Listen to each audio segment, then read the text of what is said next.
Bem, eu vou então aqui explicar basicamente os fundamentos daquilo que é a sombra de pontos e de segmentos de reta ehm, para dar início, principalmente àqueles de vocês que não tiveram nessa aula, por estarem em casa, como é que se trata então a questão das sombras e das sombras dos pontos e dos segmentos. Nós precisamos obviamente de pontos. Eu vou aqui criar um ponto aleatoriamente no espaço, vou chamar ponto P, projeção 2 e a projeção 1 deste ponto. Então, o que é que acontece? Temos sempre a luz, neste particular, nós precisamos de um foco luminoso e o foco luminoso é infinito. No nosso caso, da geometria, ele chama-se foco de luz convencional. E o foco de luz convencional é sempre uma luz ou uma reta luminosa que passará a 45 graus vinda da esquerda e de cima nos pontos que vão dar a sua sombra ou na parede ou no chão, já vamos ver como. Então a luz 2 em ângulo 45 graus à esquerda passará sempre esse foco luminoso, porque vem do infinito, chama-se este foco luminoso o foco de luz convencional, e este foco luminoso a 45 graus passa uma reta, é como se fosse uma reta luminosa, volto a dizê-lo, passa a 45 graus, vindo então com a inclinação igual na projeção 1 e na projeção 2 a incidir no nosso ponto. E depois o que é que nós fazemos? É quase como se estivéssemos a procurar os traços desta reta nos planos. Então o que é que se vê? Vê-se qual das projeções, a projeção horizontal ou a projeção frontal, qual das duas projeções que passou no ponto toca primeiro na linha X, isto vindo da esquerda para a direita, tal como nós escrevemos normalmente. Então, se o L1, projeção 1 da reta, luz, toca primeiro em X, isso quer dizer que o ponto irá ter uma sombra que se projetará na parede.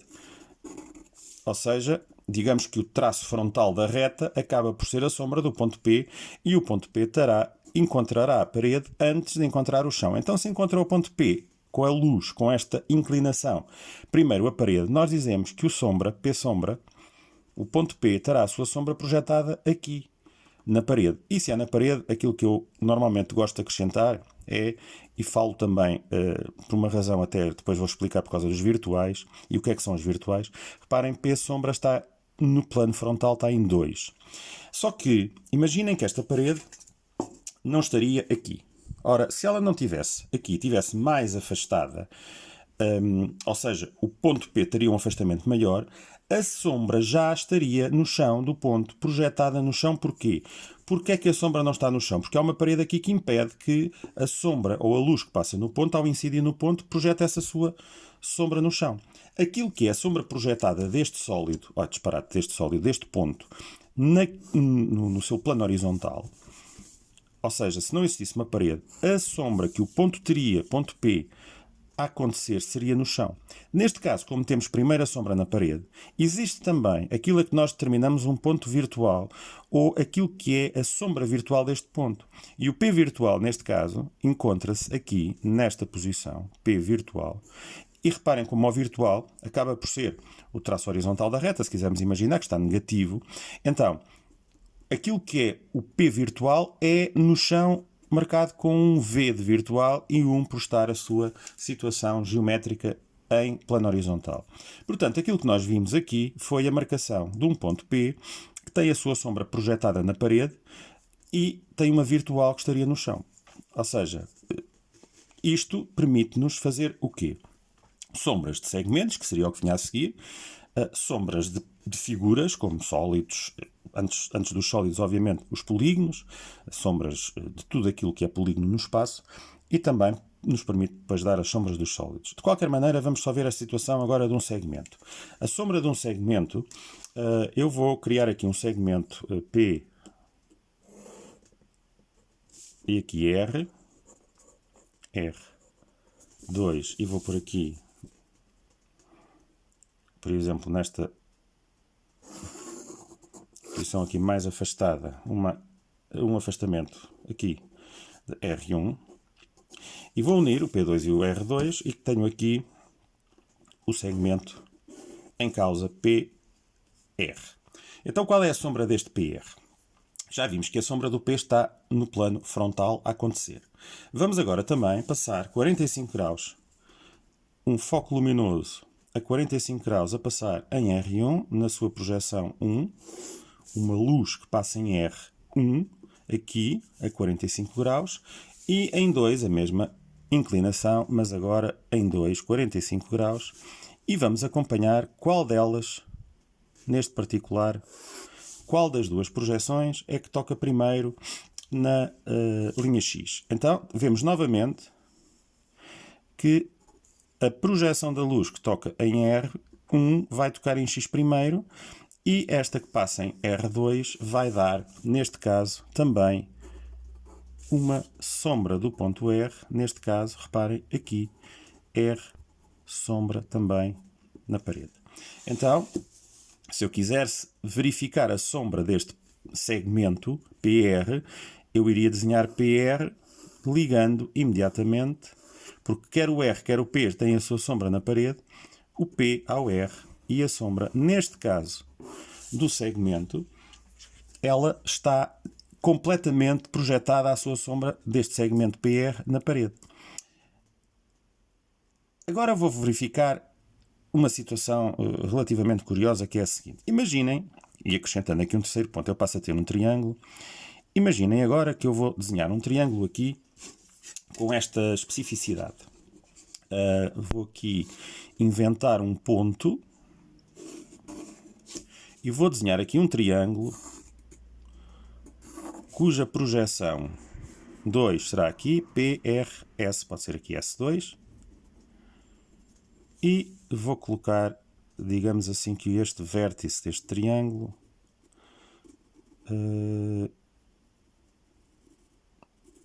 por exemplo, aqui, neste lugar, colocar aqui S1. S1. Então, o triângulo está aqui, no espaço, em 1, desenhado. Enquanto que aqui tenho o triângulo na projeção 2. Então, teoricamente, eu agora basta-me decifrar, encontrar a sombra do ponto S, tal como encontrei do P e do R, para ver agora a sombra que este triângulo vai projetar em termos de planos de projeção. E vamos verificar agora o seguinte. O ponto S, neste particular, eu vou passar aqui os 45 graus, portanto paralelos. Vocês reparem que os focos luminosos estarão sempre paralelos uns aos outros. Aqui está um pequeno desfazamento, mas agora não vou, não é significativo, pronto, mas era 45 graus aqui.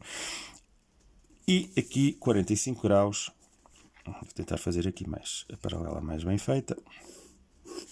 E agora vai-se dar o quê? Vai-se dar, reparem, o L, a luz que passa no S, em 2, chega primeiro a X do que o L luz que passou em S1 em 1. Ou seja, L2 neste particular, que passou no ponto, toca primeiro em X a projeção 2. Então, neste caso, vamos verificar que o que é aqui positivo é a sombra projetada do S no chão. Ou seja, aqui temos S com a sua sombra em 1 e não em 2, como aqueles dois pontos há pouco encontramos. Então, neste caso, eu não vou poder unir diretamente um ponto que tem sombra no plano horizontal a um que está a dar sombra, ou a dois que estão a dar sombra na parede, no plano frontal. Então, aquilo que nós fazemos é, reparem, quer o SR, quer o SP, este segmento SR e este segmento SP, eles vão ter um encontro, digamos assim, com a linha X antes da sua sombra fletir pela parede acima para o lugar onde está o P e o R em sombra na parede. Como é que nós descobrimos isto? Lembrem-se que há pouco eu tinha aqui descoberto para o ponto P onde é que o ponto P virtualmente iria ter a sua sombra no chão. Então, se eu quiser unir, digamos assim, a inclinação que o SP teria no chão em sombra, a sombra do SP segmento do triângulo, o lado do triângulo, seria com esta inclinação aqui. O que é que acontece? Acontece que esta inclinação, ela só se vê ou é positiva aqui na sua projeção no chão em 1 e depois acontece, quando toca na linha X, encontrar a parede. Então, mas a sombra do triângulo não vai poder, digamos assim, ultrapassar a parede e continuar pelo chão, porque a parede existe. Então, se a parede existe, a sombra vai quebrar, vai ter aqui aquilo que se chama um ponto de quebra, e o segmento de sombra SP vem até X e depois flete para a sombra do 2 que está na parede. E vai acontecer o mesmo com o R. Eu não vou poder unir diretamente o S ao R. Então tenho duas hipóteses. Ou vou descobrir a sombra em virtual, o virtual do ponto S, ou a sombra virtual do ponto R. Ora, eu venho aqui ver o R, vou prolongar a linha luz que passou no R e vou descobrir que a virtual, reparem, R1, teria a sua sombra, como se fosse o traço horizontal da reta negativo. O virtual do nosso ponto R é 1 no chão aqui, neste lugar. Então, a sombra que no chão faria o segmento SR do triângulo era uma sombra com esta inclinação do R em 1 até ao S em 1. Ora, o que é que acontece aqui quando eu faço esta união? Chego aqui a X e a sombra que está no chão para em X e encontra a parede. E ao encontrar a parede, este é o ponto de quebra do segmento SR em sombra, ele vai fletir, vai ter aqui um pequeno ponto de quebra e vai para a sombra na parede do R. Ou seja, o segmento do triângulo RS, como aqui se vê, vai ter aqui um ponto de quebra. Então a sombra do triângulo, ela está, se eu quisesse agora este triângulo dizer qual é a sua sombra no espaço, este triângulo, como vocês aqui o veem, ele está a projetar a sua sombra diretamente na parede e no chão, parte dela na parede, parte dela no chão. Depois, como é que nós fazemos aqui a pintura, digamos assim, ou a marcação da sombra, quer na parede, quer no plano horizontal? No plano frontal, faríamos com aquilo que normalmente chamo persianas, com linhas paralelas umas às outras, mas perpendiculares à inclinação do raio luminoso em 2. E no caso da projeção das sombras no plano horizontal, a inclinação dessas mesmas linhas paralelas é para o outro lado. Eu vou fazer para vocês verem como é que fica depois de desenhado essa sombra deste triângulo, quer no plano horizontal, quer no plano frontal.